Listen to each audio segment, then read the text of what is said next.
Ed continued, although it was just an illusion, but you continued to fight me to the end, you can be proud of that. Tanya's eyes watered when she heard that. Ed then praised her that she was great. Tanya couldn't stem her tears anymore when she heard his praise, but Ed felt confused when he saw that. He wondered, could failing to get into class A make her cry this hard? Clarice then immediately came and hugged Tanya's body. She told him not to come closer, with a face that felt like crying. Clarice then warned him, if you dare to make me your enemy or attack me, something very bad will happen. I'm serious, so don't move. Before Ed could respond to her words, he then saw other examiners such as Assistant Professor Claire there.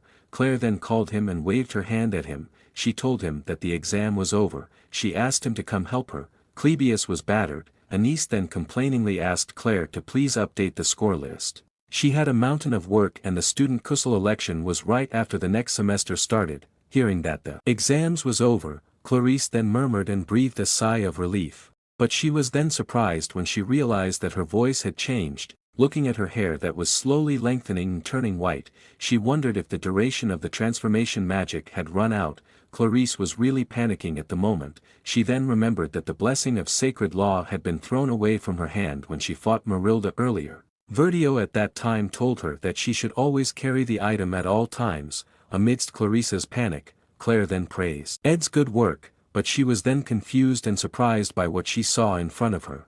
Clarice could not calm down at the moment. If this continued, then, her identity, and the school life she craved. But Mug then came to Ed while carrying the blessing of sacred law in his mouth. He gave the item to him. Ed then gave it to Clarice. He also asked her to be careful not to lose it again. Clarice was surprised by that. Her mind suddenly went blank and didn't know what to say to him. Seeing Ed's bloody face and his shabby appearance, Claire then confusedly asked him, "What happened to you? Why are you hurt so badly?" Ed just said that he was fine.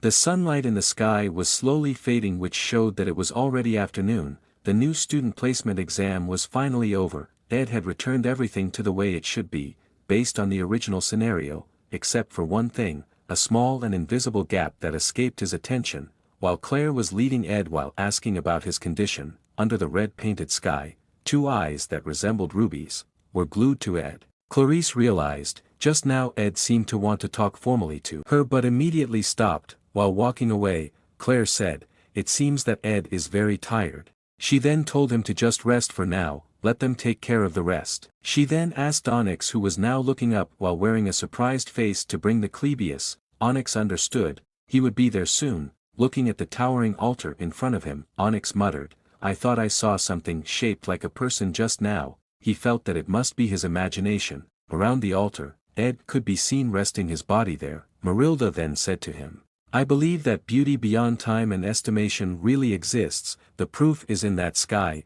Even the most expensive artwork invites so many interpretations and tastes are subjective. But everyone who sees that sunset will say that it's beautiful." Hearing that, Ed said that her language was difficult to understand. Marilda continued, "The point is, humans, they live a very short life, but they don't know how to be grateful for every single thing. Life without undergoing obstacles, empty and arid, is the worst curse for humans. You should be able to find meaning in even the smallest things and feel touched by ordinary things, right? If human life is compared to the 4 seasons, then the life of the spirit is like the infinite winter, empty and arid, with no change." "Marilda is a high-rank wind spirit," Janica said. "This one spirit does like to talk." Marilda continued, "Someone like you, who is very totality in smooth in doing things, tends to be unaware of yourself. Fainting from overwork and being injured constantly are the most obvious signs." Hearing that, Ed asked her, "So what?" Marilda said, "What I mean is, you should try to start dating." She was sure there must be someone sweet, cheerful, and even very close to him, someone strong enough for him to lean on. Marilda was sure he must not know that such a thing could provide great emotional support. Marilda then asked Mug, "Am I wrong?" With a respectful pose to her, Mug said that she was absolutely right. Actually, Marilda never made a contract with Janica, they were just friends. So, although Mug and Marilda did not directly have a superior-subordinate relationship like with Tarkan, but it seems that even high-level spirits can feel intimidation from her. Mug then said to Ed that Marilda's advice is sacred among the spirits, so why doesn't he just accept it, even if it's just to comfort her? Marilda then got annoyed at his words, seeing Marilda's dark face. Muggs then realized that he had misspoken again. He then said that he deserved to die, while holding the wings of Mug, who seemed to want to run away. Ed then asked Marilda, "Did you know, Janica seems a bit moody lately, do you know anything about it?" Hearing that, Marilda was silent for a moment. She then asked him back, "Why, are you worried?" Ed replied, "Isn't it natural?" Hearing his answer, Marilda said that she wouldn't divulge something that Janica herself was hesitant to talk about. Ed could only stay silent. Hearing that, while looking up, Marilda told him not to feel so anxious. It didn't matter if Janica occasionally went through the winter period. Everyone needed to experience it at least once in order to learn. The real world was not like in fairy tales. All they needed to do was sit still while waiting for spring to come. After saying that, Marilda then said, "Should we just end it here? He feels bad about wasting his mana more than this." Ed replied yes, even in her small form, maintaining it was difficult. Hearing that, Marilda said that she was quite a perfectionist, but this form was the most efficient. Hearing that, Ed asked, "Is there any other form?" Marilda teasingly asked, "Do you prefer the more alluring female form?" It was indeed beautiful to look at, but she was sure she wouldn't be able to resist. Hearing that, Ed told her to forget it. He said that he just wanted to say that there didn't seem to be a big difference in terms of efficiency between her giant form and this tiny form. While throwing a stone at his head, Marilda said that it wasn't true. It was because his mana was balanced with mana stone, so he couldn't feel the difference clearly. She also felt that it seemed that his sensitivity was still a bit lacking. Marilda then asked him, "Do you really think only you hold all that mana alone?" She told Ed to think about it. A spirit at a level as high as her could not possibly make a contract with just one person. After saying that to him, Marilda then disappeared. Ed could only be silent. Seeing that, while going up to the altar, Ed then reflected on Marilda's words earlier. Ed realized that there was no way he could summon a spirit at such a high level as long as it only used his mana. But if not him, then who else? If you think about it, it's actually quite simple. The person who made the contract with Marilda besides himself. Seeing Lucy sitting on the altar in front of him, Ed then said to her that this was not a good place to take a nap. Lucy said that she didn't come here to take a nap. The cabin was much more comfortable if it was for sleeping. Hearing that, Ed then asked, "Then, why are you here?" Lucy was silent for a moment. Hearing that, she then said that she didn't like lonely cabins, so she just went for a walk, although the scenery up there looked so romantic. But unfortunately, at the end of the journey of the last Act 3, this is her final resting place. The altar of replacement. Clarice, who realized the will of the gods and the darkness of the saint, turned into the saint of unbelief. The apostles of Telos, who intended to punish Clarice, set off for the Arkan Island. At that time, the academy staff who did not know the truth, followed the archbishop's orders. The royal guard of Princess Phenia, the mercenaries of Lortel,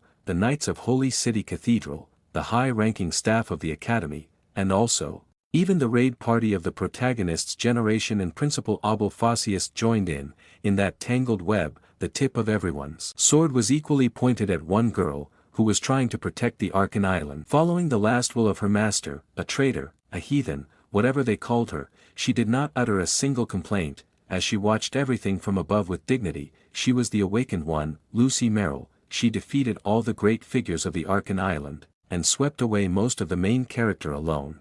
But in the end, she was overwhelmed when her stamina began to run out, and was finally defeated by Taylor, who had mastered the final sword technique. In that moment, Lucy could only lie limply on the pool of blood flowing from her body. It was only after the truth was revealed that then everyone understood why Lucy tried to kill the gods' apostles.